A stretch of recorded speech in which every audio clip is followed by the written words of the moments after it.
तो मेरा ये मानना है कि इस पागल आदमी की जो सरकार है, उसकी उस जिसमें ये डिमांड कर रहा है कि हमको शेख हसीना दे दीजिए वापस और हम अल्टीमेटम दे रहे हैं, हम वापस बात नहीं करेंगे।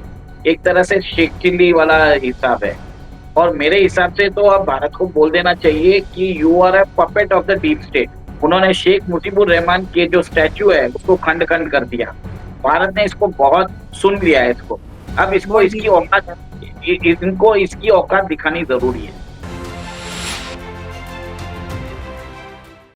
जय हिंद, नमस्कार। मैं अंबर जैदी स्वागत करती हूँ आप सबका एक बार फिर से और आप सबको बहुत बहुत शुभकामनाएं नव वर्ष की। और आज के प्रोग्राम में हमारे साथ शामिल हैं उमेश अग्रवाल जी, जिनसे बात करेंगे बांग्लादेश पर। और सबसे पहले आपका बहुत स्वागत है। जय हिंद, नमस्कार।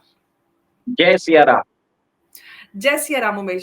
उमेश जी, बात करेंगे बांग्लादेश की, क्योंकि बांग्लादेश ने बीते ही हफ्ते भारत से ये मांग रखी है कि शेख हसीना को बांग्लादेश को वापस कर दिया जाए। और एक तरह से एक अल्टीमेटम दिया है कि आप हमें शेख हसीना को वापस दे दीजिए और इसके आगे कोई बात नहीं होगी। सबसे पहले तो हम ये बात करेंगे भारत के पास क्या-क्या ऑप्शंस रह जाते हैं जब बात आती है शेख हसीना को वापस से पहुँचाने की या उनको एक्स्ट्राडिट करने के लिए। और जो कुछ बांग्लादेश में हो रहा है, कॉन्स्टिट्यूशन बदलने की बात हो रही है और बहुत कुछ चल रहा है, ये सारी सिचुएशन किस तरह से आप देख रहे हैं? देखिए, सबसे पहले तो मैं ये बताऊँगा कि Mohammad Yunus is not an elected representative in Bangladesh. वो सीआईए का एक नौकर है, एक स्टूज है और इसको एक नोबेल प्राइज़ मिला है, इसके लिए इंटरनेशनल मीडिया ने इसको छड़ा दिया है। हुँ, इनफैक्ट इलेक्शन से जीत के आने वाली जो शेख हसीना है, 3 times she has one the elections और उनके टाइम पे बांग्लादेश की पर कैपिटा इनकम इंक्रीज़ हुई है। 2009 में बांग्लादेश की पर कैपिटा इनकम थी 698 यूएसडी, जो बढ़ के 2400 यूएसडी हो चुकी है। मतलब 15 साल में 3.5 गुना बढ़ी है। तो मेरा ये मानना है कि इस पागल आदमी की जो सरकार है, उसकी उस जिसमें ये डिमांड कर रहा है कि हमको शेख हसीना दे दीजिए वापस और हम अल्टीमेटम दे रहे हैं, हम वापस बात नहीं करेंगे। एक तरह से शेख चिल्ली वाला हिसाब है। और मेरे हिसाब से तो अब भारत को बोल देना चाहिए कि you are a puppet of the deep state, you are a puppet of CIA, you are not the voice of Bangladesh. और ये जो भी बांग्लादेश में हो रहा है, वहाँ पे आपने देखा है कि जो स्टूडेंट लीडर्स है, they are being supported by the Pakistan administration. जो पाकिस्तान एम्बेसी है, उधर उनके बहुत अच्छे ताल्लुकात हैं, कि उन्होंने जमात के लीडरशिप को भी रिहा कर दिया, जैसे ही आपने रेजिम चेंज हुई थी, आपने देखा है। उन्होंने शेख मुजीबुर रहमान के जो स्टैच्यू है, उसको खंड-खंड कर दिया। उनके उनके जो भी पॉलिटिकल रेलेवेंस है, हिस्टोरिकल रेलेवेंस है, वो छुट्टियाँ सब उन्होंने रद्द कर दी है। यहाँ तक करेंसी नोट पे उनकी उनकी जो छवि है, उसको भी हटाने की बात कर रहे हैं। और अब तो इन्होंने ये कर दिया कि हम कॉन्स्टिट्यूशन चेंज करना चाहते हैं। जो 1972 में जो कॉन्स्टिट्यूशन बना था, तो इनको ये लोग बोल रहे हैं ये मुजीब का लेजिस्लेशन है, हमको नहीं चाहिए। हमको एक नया बांग्लादेश का कॉन्स्टिट्यूशन चाहिए।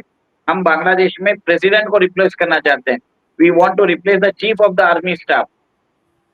और इनको कोवर्ट सपोर्ट मिल रहा है इस मोहम्मद यूनुस का। ठीक है? ये अपने औकात से बाहर जाके बात करना है, मेरे हिसाब से। भारत ने इसको बहुत भारत ने इसको बहुत मेरे हिसाब डीप से सुन लिया है इसको। अब इसको बहुत इसकी डीप है। औकात इनको इसकी औकात दिखानी ज़रूरी है। आप जी। अम्बर जी ये देख लीजिए क्या उनकी डिमांड्स क्या है?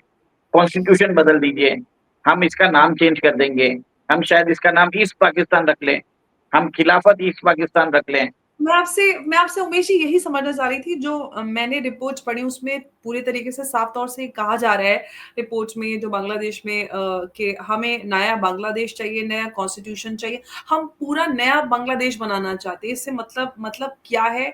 क्या ये वापस ईस्ट पाकिस्तान बनने वाला है? क्या कुछ होने वाला है? ग़ज़वा-ए बांग्लादेश हो रहा है? क्या हो रहा है?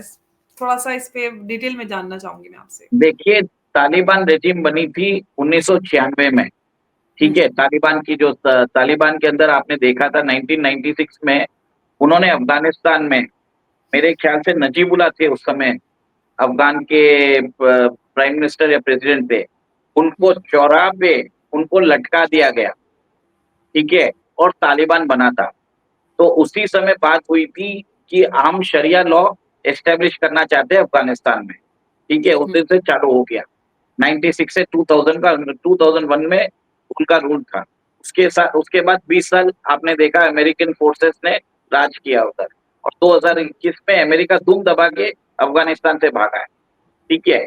और अब यही प्रोसेस बांग्लादेश में चालू हुआ है।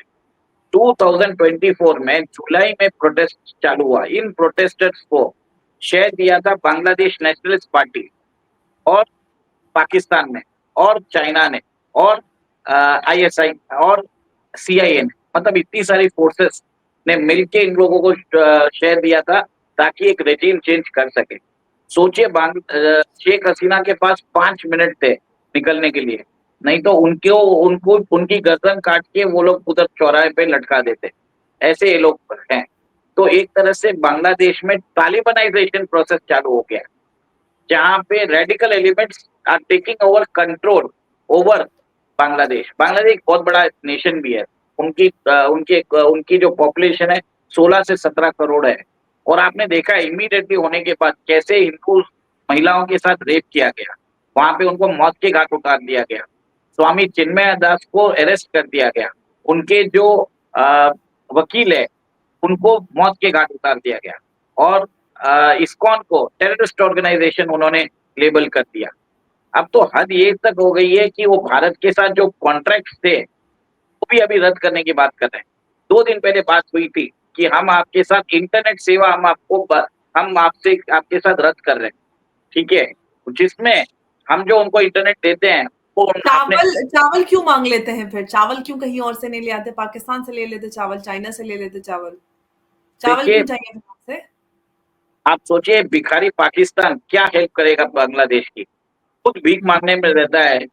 वो जब देखो सऊदी के पास जाता है, वो जब देखो अमेरिका के पास जाता है, चाइना के पास जाता है, यूएई के पास जाता है, आईएमएफ हुँ, के पास जाता है, एशियन डेवलपमेंट बैंक के पास जाता है। अभी तो बोल रहा है हमको ब्रिक्स में ले लो ताकि हम अच्छी तरह से भीख मांग सके, ठीक है। तो आप सोच लीजिए वो भिखारी क्या हेल्प करेगा ये बांग्लादेश की, इस बांग्लादेश। देखिए मैं कभी भी इतनी अभद्र भाषा यूज नहीं करता, बट इन लोगों की औकात दिखाना जरूरी है। आज जो तालिबान एडमिनिस्ट्रेशन है अफगानिस्तान में, आप देखिए मैं उनको कैसे संबोधित कर रहा हूँ, एडमिनिस्ट्रेशन बोल रहा हूँ। तो वो रिफॉर्म हो रहे हैं, ठीक है। उन्होंने देखा है कि भारत उनको हेल्प करता है। अफगानिस्तान में हमने उनकी नया नया पार्लियामेंट बिल्डिंग बना के दिया, वहां पे हॉस्पिटल हमने खड़ा करके दिया है, हमने वहां पे ट्रांसमिशन लाइन बिछाई है, हमने वहां पे अ, हमने वहां पे डैम्स खड़े किए हैं, हमने वहां पे इंफ्रास्ट्रक्चर डेवलपमेंट किया है, रोड्स बनाए। तो देखा है तालिबान ने कि क्या-क्या भारत के साथ रहने से उनको कितना फ़ायदा हुआ। जबकि हिस्टोरिकली आपको मालूम है आईसी 814 के जब हाईजैक हुआ था, तब Taliban was acting as a proxy to ISI, और उस समय मौलाना मसूद अज़हर को रिहा किया गया था। बट अब जो तालिबान की सरकार है उनको समझ में आ गया कि पाकिस्तान पे भरोसा कर ही नहीं सकते, ठीक है। उनको तो मालूम है कि जितने जो रिलेशंस थे पाकिस्तान आईएसआई और तालिबान में, आपको मालूम होगा Haqqani network. Haqqani network was a tool, was an arm of an ISI that was placed in the new Taliban administration. But जब कोविड आया था, भारत ने 2,50,000 टन व्हीट भेजा था, 5 लाख डोसेस वैक्सीन भेजे थे, मेडिसिन भेजे थे, यहाँ तक कि ग्लव्स भेजे थे। मतलब हर फॉर्म ऑफ असिस्टेंस भेजा था। तो जहाँ पे भारत ने जब जो काम किया, it has touched the lives of all the Afghan people, ठीक है। उन्होंने वहाँ पे वो भी बिना कोई शर्त के, ठीक है। तो भारत ने एक डिप्लोमेसी खेली है। तो भारत का ये पॉलिटिकल कैपिटल, सॉफ्ट पावर वहाँ पे अफ़गानिस्तान में चल रहा है। और कि आज तालिबान एडमिनिस्ट्रेशन भारत के साथ उनके अच्छे संबंध है। हम उनके साथ टॉक्स कर रहे हैं। ठीक है, भारत ने अभी तक रिकॉग्निशन नहीं दिया है, बट एक तरह से foreign ministry foreign ministry level talks चल रही है। चलिए यही बात आते हैं ये बांग्लादेश में। बांग्लादेश के जो ये स्टूडेंट लीडर्स हैं, जो अभी एडमिनिस्ट्रेशन में आ गए हैं, ये मोहम्मद यूनुस के एडमिनिस्ट्रेशन में, वो बोल रहे हैं कि पाकिस्तान हमें अब्दाली मिसाइल दे दे, जो शॉर्ट रेंज बैलिस्टिक मिसाइल है। हम 4 मिनट में हम चाहे तो ओडिशा तक अपनी मिसाइल भेज देंगे, ठीक है? हमको चाहिए न्यूक्लियर वेपन। हमको चाहिए फाइटर एयरक्राफ्ट। और यहाँ तक बात हो गई थी कि वो लोग बोल रहे थे कि अनियन एंड पोटैटो हम लोग मंगाएंगे पाकिस्तान से। अभी चिटागोंग और कराची के बीच में 2 कंसाइनमेंट आया था, उसके अंदर बोल रहे हैं कि एक्सप्लोजिव्स है। पाकिस्तान की आर्मी जो मेजर है, वो बांग्लादेश विजिट करने वाले हैं, वहाँ पे लोगों को ट्रेनिंग देने के लिए, वहाँ की बांग्लादेश फोर्सेस को। पाकिस्तान के आईएसआई जो भी मतलब उनके ग्रुप्स है, उनका उधर उनके मिलिट्री ट्रेनिंग कैंप चल रहे हैं। रोहिंग्या सेपरेटिस्ट को वो लोग ट्रेन कर रहे हैं। तो एक तरह से ईस्ट पाकिस्तान बनता जा रहा है बांग्लादेश। तो आप जो बोल रहे हैं गजवाए ईस्ट पाकिस्तान, तो ये होना चालू हो गया है। तालिबानाइजेशन ऑफ बांग्लादेश हो रहा है। तो आप देख लीजिए, ये जो उधर कल जो आपने जिस रैली की बात की है, उसमें जो लीडर है हसनत अब्दुल्ला, और उसकी एक पार्टी है जातीय नागरिक कमेटी, उन लोगों ने बोल दिया है कि हम अभी कॉन्स्टिट्यूशन को चेंज करेंगे, हम इलेक्शन कंटेस्ट करेंगे। ऐसा हो इलेक्शन गया है। कंटेस्ट अंबर, करेंगे और नई पार्टी बनाई जाएगी, नया बांग्लादेश चाहते हैं वो, नया बांग्लादेश। आपको ये बता रहा हूँ, जो बांग्लादेश नेशनलिस्ट पार्टी जिन्होंने इन चूहों को खड़ा किया था, अब वो बोल रहे हैं कि आप कॉन्स्टिट्यूशन को बदल नहीं सकते, आपको अमेंडमेंट करना है कर लीजिए, you can not change the fabric of Bangladesh. तो आप सोच लीजिए, एक सूडो पाकिस्तानी पार्टी जो खालिदा जिया की थी, उनको भी लग रहा है कि अब ये जैसे लोग आ गए तो बांग्लादेश का बंटाधार कर देंगे। तो अब भारत ने भी क्या किया कि शेख हसीना के जैसे उन्होंने बांग्लादेश नेशनलिस्ट पार्टी के साथ भी उन्होंने अभी बातचीत चालू कर दी है। तो जी। भारत क्या कर रहा है कि वो उधर सॉफ्ट आइस बिल्ड कर रहा है। आपको अंबर जी, हमने $8 बिलियन इन नालायकों को दिया है, ठीक है, और आज इतनी बातें कर रहे हैं ये लोग। हमने इनको लिबरेट किया 1971 में। इनके 30 लाख लोगों को मौत के घाट उतार दिया गया था उधर की रजीम ने। और आज वो वैसे ही पुराना पाकिस्तान, पुराना ईस्ट पाकिस्तान चाहते हैं। तो they want to change the identity. जो बांग्लादेश की आइडेंटिटी है, it is gained from the independence from Pakistan, उसको जी। रिवर्ट करना चाहते हैं। तो एक लेकिन तरह से उमेश जी, हम्म, एक बात मुझे अब तक समझ में नहीं आ रही है कि जो कुछ भी 1971 में हुआ, भारत ने आज़ादी दिलाई बांग्लादेश को, जो भी दिसंबर 16 1971 में हुआ, और भारत और पाकिस्तान जंग में गए, उसके बाद अ, बांग्लादेश बना। और उस पूरे प्रोसेस में और वहाँ तक आने के लिए जो ये सूरत-ए-हाल हुई कि भारत को इंटरवीन करना पड़ा। मतलब कहने का मकसद ये है, जो बंगालियों के साथ किया पाकिस्तान ने, लाखों लोगों का नरसंहार, महिलाओं का बलात्कार और क्या कुछ नहीं किया देखा। उसके बावजूद आज भारत के खिलाफ इतनी नफ़रत या एंटी इंडिया सेंटिमेंट्स इतने ज़्यादा कैसे डेवलप हुए बांग्लादेश में, और भारत को खबर तक नहीं हुई? देखिए, मैं इसमें भारतीय सरकार की नाकामी मानूंगा कि हुँ, आपने शेख हसीना के साथ पूरा एंगेजमेंट किया। भारतीय सरकार ने क्या किया, उन्होंने पूरा सपोर्ट शेख हसीना को किया। जो बांग्लादेश नेशनलिस्ट पार्टी है, बेगम खालिदा जिया, वहाँ हुँ, पे वो एक इम्पोर्टेंट प्लेयर है बांग्लादेश पॉलिटिक्स में। उन, हुँ, उन उनका जो पॉलिसी था, it was pro Bangladesh, hmm, it was anti India. तो हुँ, धीरे-धीरे उन्होंने प्रो पाकिस्तान भी चालू कर दिया था, क्योंकि भारत ने सारे अपने जो सपोर्ट है, शेख हसीना के पीछे ही लगा दिया था। और आपको एक चीज मानना पड़ेगा कि जो एंटी इंडियन एलिमेंट्स थे, जो 1971 में बांग्लादेश में रह रहे थे, वो सडनली धीरे धीरे वो ग्रो कर रहे थे। ये जो रैबिड इस्लामिस्ट है, ये पूरी बांग्लादेश में इन्होंने अपना नेटवर्क फैला दिया था, ठीक है। Sheikh Hasina was able to control only the radical elements in and around Dhaka. पर पूरे बांग्लादेश में अगर आप देखा जाए, तो वहां पे एंटी इंडिया सेंटिमेंट्स बन रहे थे, और भारतीय सरकार को ये सब चीजें देखनी थी। तो क्यों नहीं दिया आपने, 10 साल में क्यों नहीं देखा? ठीक है, आप छोड़िए ना, क्रिकेट मैच होता है तो आपने देखा होगा कि जब पाकिस्तान भारत को हराता है, तो बांग्लादेश में चीयरलीडिंग होती है। तो ये सब चीजें होती है कि आप पब्लिक सेंटिमेंट्स को टैप करें। आप और मैं देख सकते हैं, तो भारतीय इंटेलिजेंस एजेंसी ने तो देखा ही होगा, और होम मिनिस्ट्री को भेजा ही होगा। उसके बावजूद भी आपने 10 साल तक बॉर्डर फेंसिंग नहीं की। ऐसा तो नहीं है कि ये बांग्लादेशी जो भी रोहिंग्या से इमीडिएटली आ गए। कंटिन्यूअसली आ रहे अगर होंगे। ये लाखों करोड़ों की संख्या में पहुँच चुके हैं, तो वो धीरे-धीरे over the period of years मैं तो अपने बचपन से ये सुनती आ रही हूँ कि बांग्लादेशी आ रहे हैं, आ रहे हैं, आ रहे हैं। तो अगर पिछले 15-17 साल भी लगाएँ, तो ये बहुत साल होते हैं। देखिए, यूपीए की सरकार से तो मुझे उम्मीद ही नहीं थी 2004 से 14 के बीच में। बट 2014 से 24 के बीच में तो आपकी सरकार थी, बीजेपी हुँ, की। और अमित शाह जी कर क्या रहे थे उस समय? आप पूरा अपना प्रोसेस लगा रहे थे उत्तर प्रदेश में, जब आपको देखना था बांग्लादेश में। वहाँ पे तो आप देख नहीं रहे थे। आप इतने साल अपनी इंटेलिजेंस एजेंसी की रिपोर्ट्स पे क्या कर रहे थे? अब जाके उन लोगों ने बॉर्डर फेंसिंग चालू की है। चलो देर आए दुरुस्त आए। और आप देख रहे हैं कि दिल्ली में ड्राइव चल रही है बांग्लादेशियों को हटाने की। आपने भी देखा नॉट होगा। Only in Delhi but all across the country पूरा ये चल रहा है पूरा इनको ड्राइव। अलाउ कैसे इनको मतलब अलाउ ही कैसे रैंडम किया है जो इनको अलाउ कैसे किया अंबर जी? आप बताइए। और सबसे बड़ी बात वही है कि जो नेटवर्क देखिए आधार सबसे यहाँ पे अहम किरदार आता है आधार कार्ड बनाने वालों का जो बायोमेट्रिक्स है उनको कैसे अप्रूवल किया जाता है कैसे ये सारी चीजें हुई कोई ना कोई इंटरनल सिस्टम में शामिल है जो इन लोगों के आधार कार्ड बनाता है उसके बाद तो सारे पूरी प्रक्रिया आसान हो जाती है बैंक अकाउंट्स हो गए इनके बिजली का बिल और ये सारी चीजें बड़ी आसानी से बन जाती है वोटर आईडी कार्ड्स भी बन जाते हैं तो ये पूरा सिस्टम है, उस सिस्टम को उखाड़ फेंकने की ज़रूरत है और साथ ही साथ एक अहम बात यहाँ पर ये भी आ जाती है कि जो इंडिया की सॉफ्ट पावर रही, उसको कहीं न कहीं उसका इस्तेमाल करने में या एक नैरेटिव बिल्डिंग की जो बात रही है या काउंटर नैरेटिव की भी बात करें, उसमें भारत कहीं न कहीं विफल साबित हुआ है, इतना कुछ करने के बाद भी। देखिए, भाजपा के खुद के राज्यसभा एमपी हैं, अश्विनी उपाध्याय जी। उन्होंने कितनी बार ये बात की है, मीडिया में बोली है। तो वहाँ पे प्रोसेस आप ले सकते थे। होम मिनिस्ट्री उनको उनको एक स्पेशल एडवाइजर रोड में लेके इसको कर सकती थी। आपने मीडिया में कितनी बार बोल दिया है।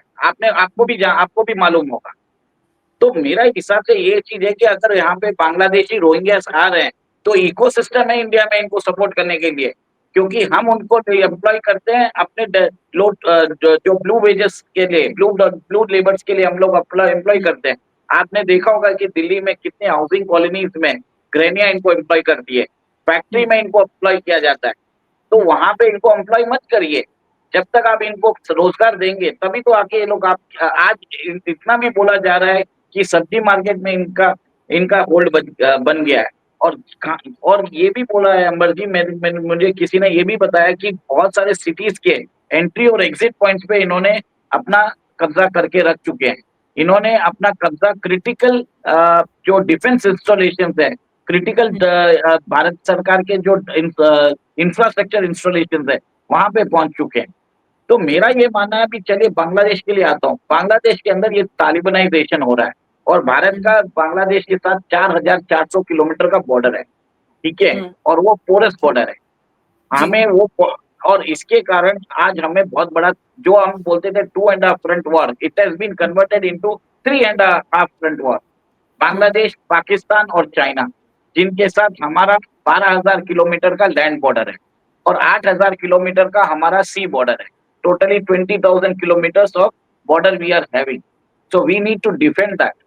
तो यहाँ पे लोगों को समझना पड़ेगा कि हम सब जगह से घिरे हुए हैं। भारत को अपनी सॉफ्ट पावर के साथ हार्ड पावर भी दिखाने की ज़रूरत है। राइट जी। Now you need to say that this administration in Bangladesh हम इनको रिकॉग्नाइज़ ही नहीं करते। आप हमसे बात ही मत करिए। We are only providing the support for the welfare of Bangladeshi people. हमारे जो हिस्टोरिकल टाइज थे शेख हसीना के साथ, we are doing that. We have to maintain that line.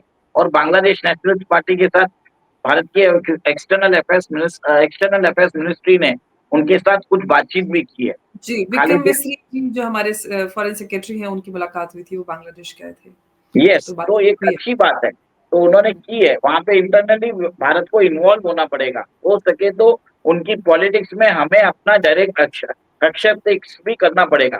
क्योंकि हस्तक्षेप हाँ, पाकिस्तान कर रहा है, तो हमें भी करना ज़रूरी है। Of course.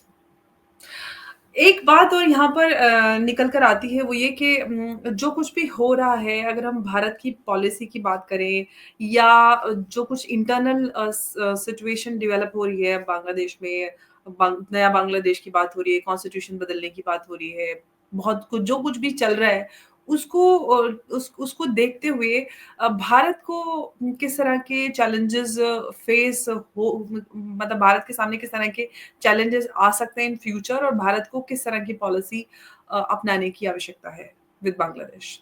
सेम देखिए जो पाकिस्तान के साथ या कुछ बदलाव कि एलिनेशन वाली आप पॉलिसी अपनाएँ और उनको इस हद तक कर दें कि उनकी इकॉनमी ध्वस्त हो जाए, हालात ऐसे हो जाएँ या कुछ और? देखिए, बांग्लादेश के अंदर जो स्टूडेंट लीडर्स है, वो तो डायरेक्ट थ्रेटन कर रहे हैं कि हम आपके चिकन नग को हम भारत से अलग कर देंगे।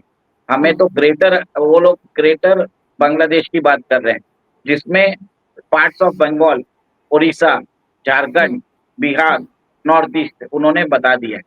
तो ये कार्टोग्राफिक वॉरफेयर है। भारत को अभी बात करनी चाहिए बांग्लादेशी हिंदुओं की, और वहाँ पे जो परसिक्यूशन हो रहा है, उसकी कड़ी निंदा के साथ, और भारत को एक स्टार्ट कर देना चाहिए मुक्ति वाहिनी 2.0 ओनली फॉर बांग्लादेशी हिंदू, और जो हमारा जो चिकन नेक है उसको एक्सपेंड कर दीजिए और हुँ, बांग्लादेश के टुकड़े करने के लिए रेडी कर रखिए। हमको अराकान आर्मी को सपोर्ट करने की ज़रूरत है, ताकि वो इंटरनली बांग्लादेश के अंदर घुस सके सदर्न साइड से। देखिए Ambar ji, we need to go ahead right now, that is not a policy कि हमें एक तरह से चुपचाप बैठने की जरूरत है। हमें इसराइल के साथ सीखना चाहिए। आपको मालूम है सीरिया में जैसे ही मोहम्मद अल बशर रजीम गिरी, उन्होंने गोलन हाइट्स को उन्होंने ऑक्यूपाई कर लिया। गाजा में जो किया उससे मैं I do not approve that कि आपने 10 लाख लोगों को डिस्प्लेस करके वो लैंड ले लिया। पर गोलन हाइट्स में जैसे उन्होंने किया था, India needs to play a proactive policy, और वहाँ पे बांग्लादेश के अंदर एक रेजिम चेंज करवानी ज़रूरी है, और यहाँ पे यूनस को भगाना ज़रूरी है। और हुँ। जहाँ पे जो भी स्टूडेंट लीडर्स हैं, उनके जो आईएसआई एफिलिएशंस है, कनेक्शंस है, उनको डायरेक्टली एड्रेस करिए। आप उनसे बात करने से कोई मतलब नहीं है। आपने देखी उन ये लोग हर दिन एक अब्सर्ड डिमांड्स मेंटेन कर रहे हैं।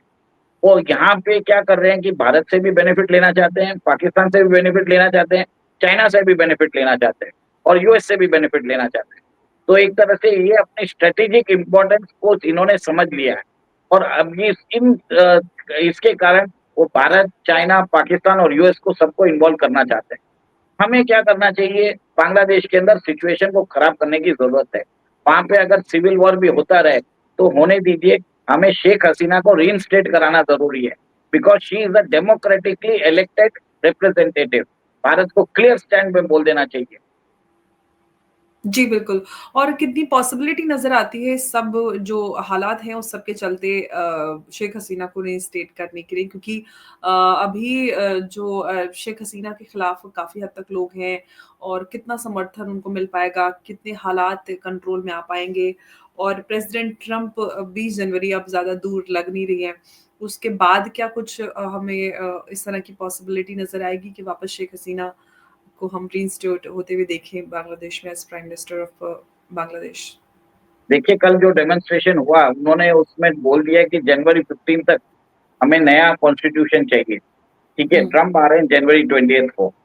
तो वहाँ पे जो एक्सट्रीमिस्ट एलिमेंट्स है, वो जो भी मॉडरेट एलिमेंट्स है बांग्लादेश को, उनको खत्म करना चाहते हैं। जैसे बांग्लादेश के प्रेसिडेंट को हटाना चाहते हैं, बांग्लादेश के आर्मी चीफ को हटाना चाहते हैं, और वो एक नया कॉन्स्टिट्यूशन डिक्लेयर करना चाहते हैं ताकि उनकी पावर पे ग्रिप हो जाए। क्योंकि जो इनकमिंग ट्रम्प एडमिनिस्ट्रेशन है, वो मोहम्मद यूनिस के खिलाफ है। In fact Donald Trump personally does not like Mohammad Yunus, क्योंकि मोहम्मद यूनस डेमोक्रेट्स को फंडिंग भी करते थे।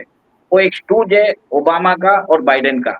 आपने देखा होगा जब ये अमेरिका गया था तो कैसे इसके गले में हार पहना था बराक हुसैन ओबामा ओबामा ने। ठीक है, तो मेरा ये मानना है कि भारत को ट्रम्प एडमिनिस्ट्रेशन के साथ बैठ के वहां पे रेजिम चेंज करा के शेख हसीना को रीइंस्टेट करना चाहिए, और हो सके तो एक इलेक्शन भी करा देना चाहिए, जिसमें बेगम खालिदा जिया की जो पार्टी है बीएनपी, उनको भी पार्टिसिपेट करना चाहिए। अभी जो 2024 के इलेक्शन हुए थे उसमें बीएनपी ने पार्टिसिपेट नहीं किया था। तो फ्री एंड फेयर इलेक्शन उस वैसे करा के बांग्लादेश को वापस एक तरह से डेमोक्रेटिक करना जरूरी है। नहीं तो बांग्लादेश तालिबानाइज जैसा हो जाएगा। वहां पे आप देखेंगे जो तालिबान ने अब्सर्ड डिमांड रखी है विमेन के लिए, कि कल तो उन्होंने बोल भी दिया कि आप खिड़की भी नहीं रख सकते। ठीक है, घर बिल्कुल, में। खिड़कियाँ भी घर में नहीं लगा पिछले हफ्ते की ये रिपोर्ट है कि खिड़कियाँ भी अलाउ नहीं रहेंगी, अब जो घर बनाए हैं उसमें खिड़कियाँ ना रहें, तो ये मतलब हाँ, एक तो जिस हिसाब से जो बांग्लादेशी विमेन के जो राइट्स है वो कर्टेल हो जाएँगे, तो वहाँ पे मेरा मानना है कि Bangladeshi women should come in the streets, और ये जितने भी कट्टरवादी है, इनको मार-मार के दे शुड उधर एक इनकिलाब करने की ज़रूरत है, वहाँ पे एक रेवोल्यूशन की ज़रूरत है, तभी जाके बांग्लादेश सुधरेगा। बिल्कुल और इस सब में भारत को एक अहम किरदार अदा करने की आवश्यकता है क्योंकि भारत ने 1971 में भी बांग्लादेश को आज़ादी दिलाई और आज जो कुछ भी बांग्लादेश में हो रहा है, उस सब को कंट्रोल करके एक फ्री एंड फेयर इलेक्शन या फिर हमें कहीं एक डेमोक्रेटिक गवर्नमेंट को वहाँ पर एस्टैब्लिश कराना बहुत ज़रूरी है ताकि इस तरह के हालात ना बने और पूरी रीजनल पीस और बॉर्डर सिक्योरिटी किसी भी हवाले से अगर आप देखें ये ठीक नहीं है जिस तरह की सिचुएशन बांग्लादेश में लगातार बनती जा रही है। तो आवश्यकता है कि बांग्लादेश में इलेक्शंस हों और एक गवर्नमेंट आए स्टेबल और हालात भी वहाँ पर स्टेबल हों, स्थिर हों। उमेश जी बहुत-बहुत धन्यवाद आपका हमारे साथ आज की इस चर्चा में जुड़ने के लिए। आपका एक बार फिर से धन्यवाद। जय हिंद, नमस्कार। जय सिया राम, नंबर जी।